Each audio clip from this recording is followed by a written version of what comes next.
நாயகன் மேலிருந்து நூலினை ஆட்டுகின்றான்.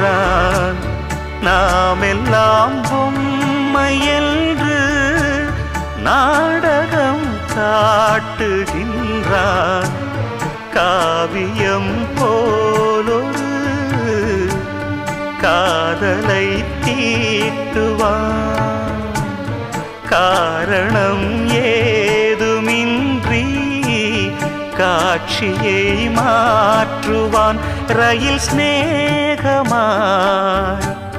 புயலடித்த மேகமாய்